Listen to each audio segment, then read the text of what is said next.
اعوذ باللہ من الشیطان الرجیم بسم اللہ الرحمن الرحیم اللہم صلی علی محمد وآل محمد وعجل فرج آل محمد ولا ندعو. تمام مومنین کو یا علی مدد والسلام علیکم ورحمۃ اللہ وبرکاتہ. اعزائے گرامی قدر، آج جیسا کہ ٹاپک آپ دیکھ چکے ہیں، تقلید کے حرام ہونے پر جو دلائل کافی ٹائم سے ہم دیتے آ رہے ہیں، آج انہیں میں سے کچھ ایک آدھ دلائل کو سامنے رکھ کر ہمیں مزید بات کرنی ہے. ان دیٹ کیس مولوی مغیث الحسن صاحب، جو اللہ جل نجف سے پڑھے بھی ہیں یا نہیں، انہوں نے کوئی ایک آدھ باتیں کرنے کی کوشش کی ہیں ان دس اسپیکٹ کہ تقلید کرنی چاہیے، جو تقلید کے خلاف بولتے ہیں وہ یہ ہیں وہ ہیں. تو پہلے چلتے ہیں حضرت کی ویڈیو کی طرف، کیونکہ انہوں نے چیلنج دیا تھا، لہٰذا مجھے ان کا جواب دینا پڑ رہا ہے. تو یہ بھی دیکھ لیتے ہیں کہ حضرت نے چیلنج کیا ہے اور کس لحاظ سے کیا باتیں اب یہ لے کے ہیں تقلید کے دفاع پر. آسان گفتگو کو پہنچانا چاہتا ہوں وہ یہ ہے کہ تقلید کیوں ضروری ہے. تقلید کیا؟ پہلی بات تو یہ ہے کہ پوری دنیا کے شیعہ الحمدللہ ہر جگہ پہ متحد ہیں، سوائے برِ صغیر کے چند علاقوں کے.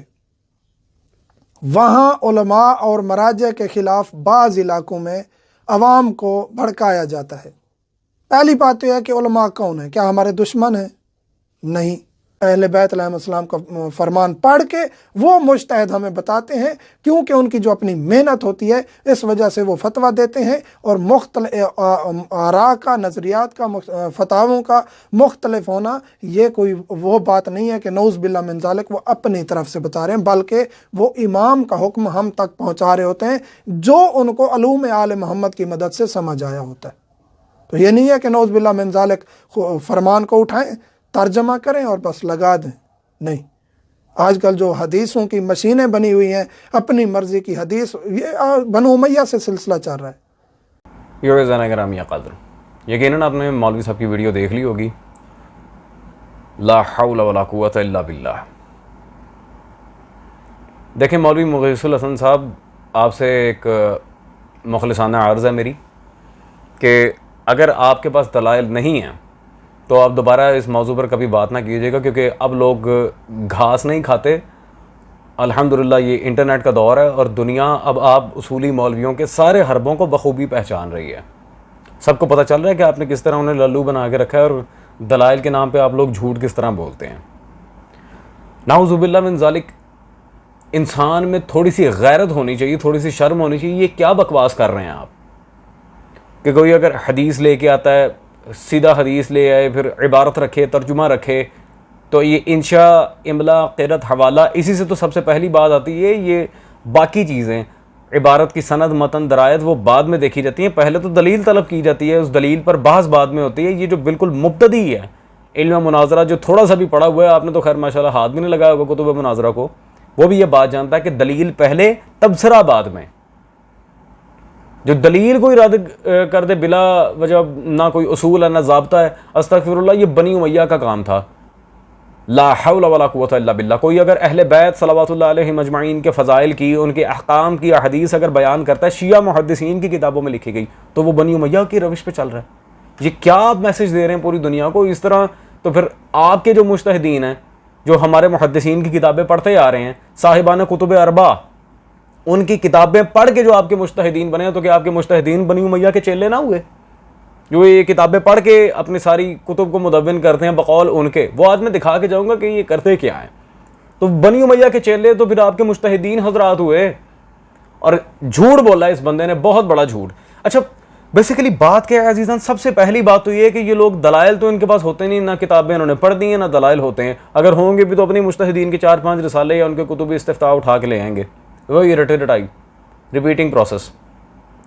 بات دراصل یہ ہے، یہ لوگ پہلے ہی، فار ایگزامپل میں اپنی مثال دیتا ہوں، الحمدللہ سینکڑوں لوگوں کو اب تک علی ولی اللہ پڑھا چکا ہوں، جن میں کچھ قادیانی اور کچھ کرسچنس بھی ہیں. وہ آتے ہیں میرے پاس، اب شیعہ مذہب میں جیسے ہی وہ داخل ہوا ہے سوری، اس کے سامنے 2 یہ پیرامیٹرز رکھ دیے جاتے ہیں، اصولی اور اخباری. اب اگر وہ اصولی مکتب کی طرف جانا جائے گا تو سب سے پہلے ایک سائیکولوجیکل اور پولیٹیکل گیم کیا کھیلیں گے اس کے ساتھ؟ جی ہوشیار رہیں، خبردار رہیں، یہ آپ کو علماء کے خلاف بھڑکایا جا رہا ہے, جو حضرت نے بھی رونا رویا ہے اپنی ویڈیو میں, آپ کو علماء کے خلاف بھڑکایا جا رہا ہے, یہ ایسا ہے یہ ویسا ہے. وہ بیچارہ پہلے سے یہ ایک مائنڈ سیٹ اس کے ذہن میں بٹھا دیا جائے گا کہ یار یہ تو پھر ایک سازش کے خلاف کام کر رہے ہیں, مجھے تو پھر انہیں کا ساتھ دینا چاہیے. حالانکہ حضرت کو یہ نہیں پتا کہ ہمارے اخباری محدثین کا وہی منہج تھا کہ تقلید حرام ہے, اور اس پر درجنوں دلائل ہم تقریباً 5 سال سے دیتے آ رہے ہیں مستقل. سب سے پہلی بات یہ ہے کہ آپ کے مولوی حضرات عادل ہی نہیں ہیں, دلائل کھا جاتے ہیں. اور میں اپنے ایک ایک شکوے کو بیان کرنے بیٹھوں تو پھر وہ تو ماشاءاللہ ایک لمبی ویڈیو بن جائے گی, جتنے دلائل میرے آپ لوگوں پہ قرض چڑھ چکے ہیں. Last but not the least point is this, ہم یہ باتیں اپنے پاس سے نہیں کرتے, یہ آپ کے مجتہدین حضرات کی کرامات ہیں ان کی کتابوں میں, کبھی انہیں کھول کے پڑھنے کی اگر آپ نے زحمت کی ہو تو. رہ گئی یہ بات بنی امیہ کی باتیں, تو بنی امیہ نعوذ باللہ من ذالک وہ اہل بیت کے فرامین کو سامنے نہیں لاتے تھے, وہ آل محمد سے منسوب کر کے جھوٹ گھڑتے تھے معاویہ اور بنی امیہ کے فضائل میں.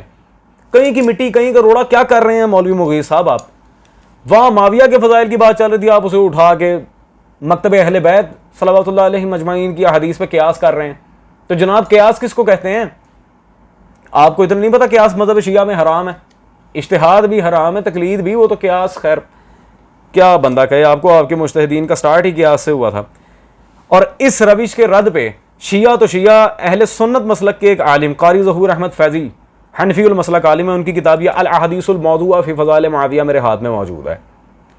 انہوں نے بھی یہ بات لکھ کے واضح کی ہے کہ بنی امیہ کا سارا سین تھا کسی طرح معاویہ اور بنی امیہ کو منوایا جائے, نہ کہ وہ اہل بیت کے منہج کو آگے لے کے چل رہے تھے. تو یہ بالکل جاہلانہ بات کی ہے آپ نے, نہ سر نہ پیر, بالکل بچکانہ بات کی ہے. اب رہ گیا جی علماء کے خلاف بھڑکایا جاتا, تو یہ کام کون کرتا تھا؟ آپ کے آیت اللہ مولانا محمد ابراہیم جناتی صاحب, ان کی ادوار اجتہاد کتاب میرے پاس موجود ہے. جیسے کہ میں نے پہلے عرض کیا تھا, یہ آپ کے بابے لکھتے ہیں, ہم اپنے پاس سے نہیں کہتے. 269 نمبر صفحے پہ انہوں نے بالکل واضح بحوالہ روضۃ الجنات یہاں پر لکھا.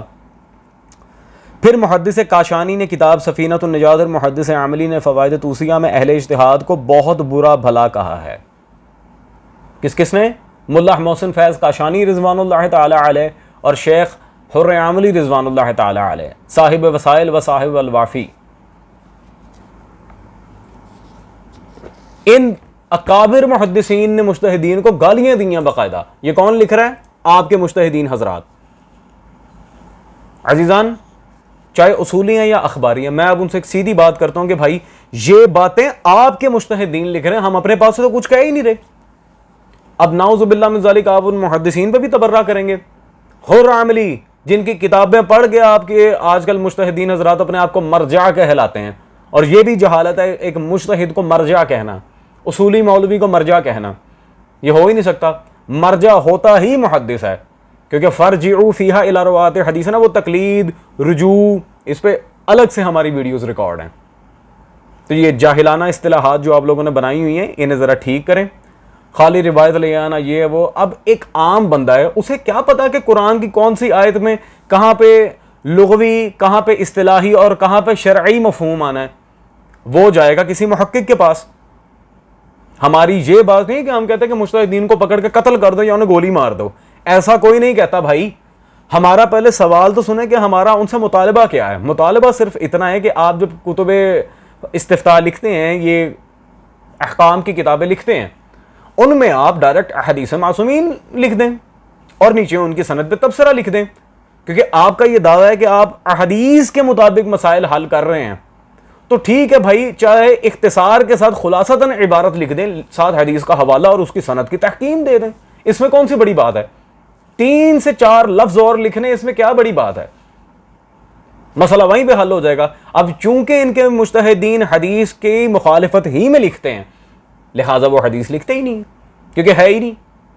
دلیل دیتا ہوں, یہ آپ کے نور الہدا ٹرسٹ والوں نے چھاپی ہے جی, یہ کتاب نور معرفت, اصولی حضرات کی مدارس میں پڑھائی جاتی ہے. اس میں صفحہ نمبر 19 پہ انہوں نے بذات خود اس حقیقت کا اعتراف کیا.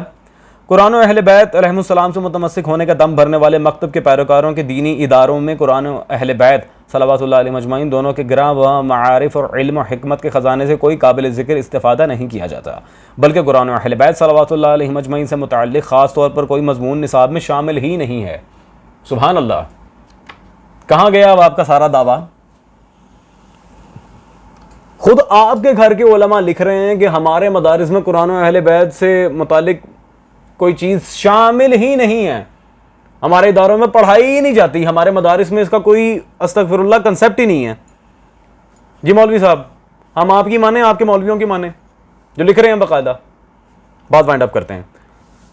رہتی دنیا تک آپ سارے مولوی حضرات مل کے ایک با سند صحیح السند حدیث تقلید پر لا کر دیں, صحیح السند صحیح المتن لا کر دیں, انشاءاللہ سب سے پہلے یہ فقیر تقلید کرے گا سب سے پہلے. کیونکہ اگر غیر معصوم کی تقلید جائز ہوتی تو بعد از ائمہ معصومین سب سے پہلے ہم سرکار کلینی کی تقلید کرتے, صاحب کافی, ہم شیخ صدوق کی تقلید کرتے. لیکن کیا کیجئے جناب کہ یہ محدثین خود تقلید کے مخالف تھے, انہوں نے کروانی ہی نہیں تھی. میرے پاس کوئی آئے گا کہ میں آپ کا مقلد بننا چاہتا ہوں, میں کہوں گا بھائی خدا کا خوف کر, معصوم کی حدیث پہ عمل کرو. خیر رہ گئی جی وہ حدیث تقلید کا آپ جا کے حوالہ دے دے رہے ہیں جی ایسا ہے ویسا ہے, معصوم نے دیکھیں معصوم نے فرما دیا تقلید کریں. کون سی وہی احتجاج تبرسی کی روایت جس کا درجنوں دفعہ ہم جواب دے چکے ہیں.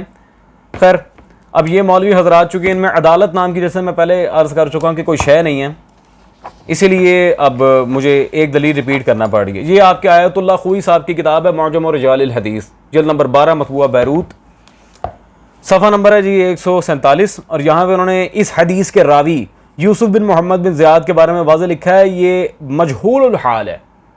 یہ راوی کون ہے؟ مجہول الحال, یہ مجہور راوی ہے, اس کا پتہ نہیں یہ کون ہے,